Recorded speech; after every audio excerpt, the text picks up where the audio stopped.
In this lesson, we're going to look at linear inequalities. Okay, so linear inequalities are new so far in your studies, but they're basically things where we see, these symbols coming up. Instead of having an equal sign, we're not going to have an equal sign. We're going to have these instead. So before we looked at equations are equalities. Now we're looking at inequalities, so things that aren't equations, things that don't have an equal sign. So they're going to have greater than, less than, greater than, equal to, or less than or equal to. Now, some important things to know about linear inequalities. They do have an infinite number of solutions. So if you say that x is greater than 0, there's infinite number of numbers greater than 0 that x could be. So there's an infinite number of solutions. They can be solved. To some degree at least, we can narrow them down and make them clearer. And they can also be represented on a number line. And we're going to look at how we do these things.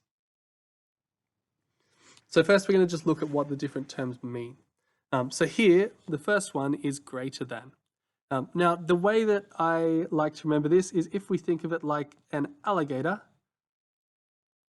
the alligator is going to be able to, if we had a 4 and a 2, it's going to be able to open its mouth to eat the big number, and the small numbers on this side. So the side where the mouth is biggest, we're going to have the bigger number. So 4 is bigger than 2. And then you can just think about it. 4 is greater than 2, and that's what it equals. So that's just a way that you can remember what it's called. So here we have x is greater than 1, so x is going to be the bigger number.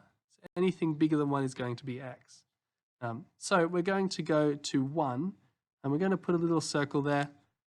And then anything bigger than 1, so it's on this side, is going to solve our solution, solve our inequality. So here we've said that anything which is greater than 1,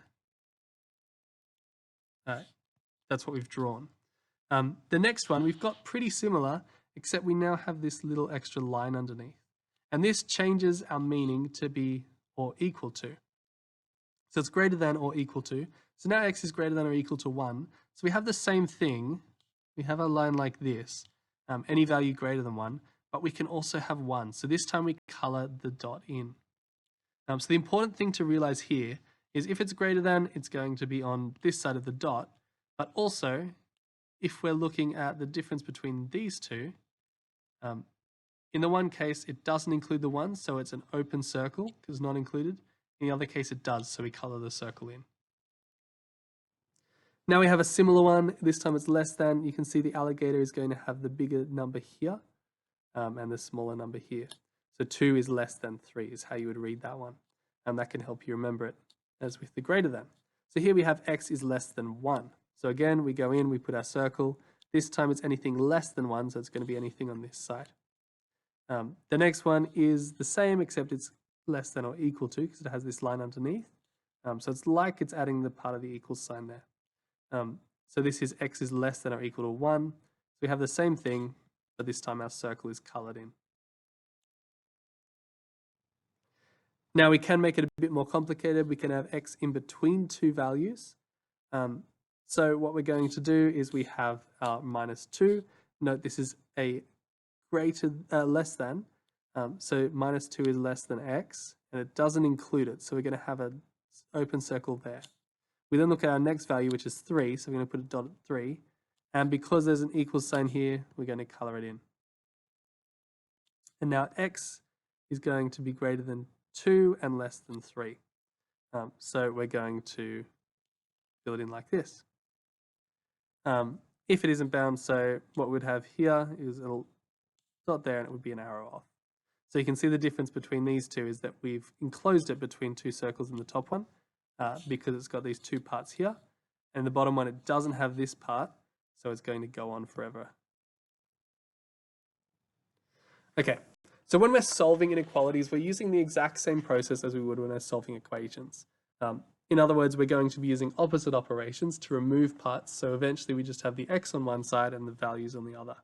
However, there is one important difference. And I want to state this and make sure you understand.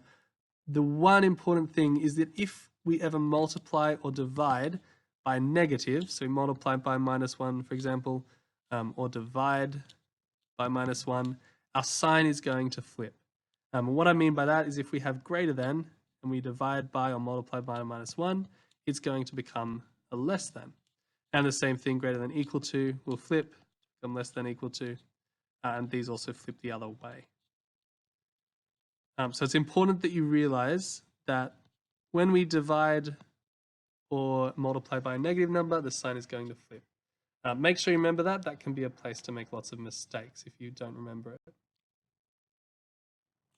Here's our first example. We're going to treat it just like we'd be solving an equation.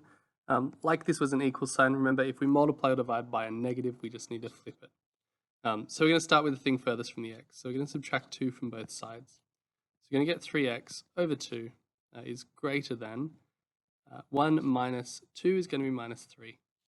Now we're going to get rid of this divided by 2, so multiply everything by 2. Oops, sorry. So we're going to get 3x is greater than minus 6. And now we want to remove this 3, so we're going to divide both sides by 3. So we get x is greater than minus 2. Now that's our solution. If we were to graph it, we would go to this minus 2. Now x is greater than, x is bigger than, so it's everything on this side of the 2, and it's not greater than or equal to, so it stays as not colored in. And that would be the solution. Here's our second example. Now this time we want, again, to start as far away from the x as possible. We want to remove this plus 4, so we want to subtract 4 from both sides. So we're going to get minus 2x is greater than minus 6. Now we want to remove this minus 2, and this is where we get to the interesting case. We can divide both sides by minus 2. Oops. Divide by minus 2. However, remember we need to also flip this sign. So when we do that, we're going to get x is now less than minus 6 divided by minus 2 is 3. So we can then go across and we can say that it's less than 3. Here's our final example. Note in this case we have 2 of these, but it still works the exact same way. But this time, whatever we do to one side, we do to both of the other sides. So just like in an equation, if we did something to one side, we have to do it here. If we have another side, or another part, we'd have to do the same thing to each side. So we're doing the same thing to each of these. So in this case, we're going to want the x by itself, so we divide by 2 on each of these parts.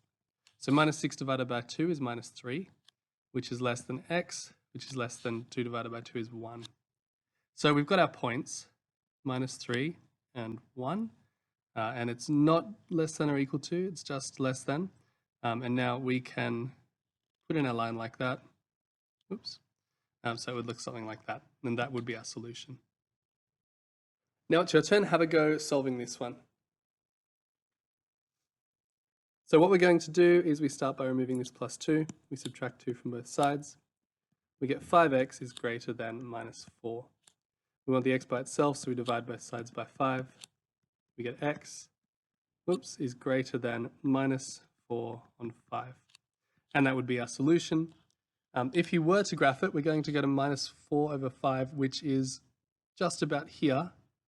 So we would put a thing there, and x is bigger than it, so it's going to go that way. Now have a go at this question. So we're going to start by removing this 5 plus 5. We're going to subtract 5 from both sides. We get minus 3x is greater than minus 7. And then we want to divide by minus 3. Remember, that means we flip this sign. So we're going to get x is now less than minus 7 on minus 3, which we could then simplify. X is less than, that becomes positive, and we're going to get 2 1/3. Now, if we were to graph this, we go to 2 1/3, which is about here. And we're told that x is less than that. So we'd have a line like that. Finally, have a go at this question. Okay, so we want the x by itself in the middle. So we're going to subtract 2 from each of these 3 parts.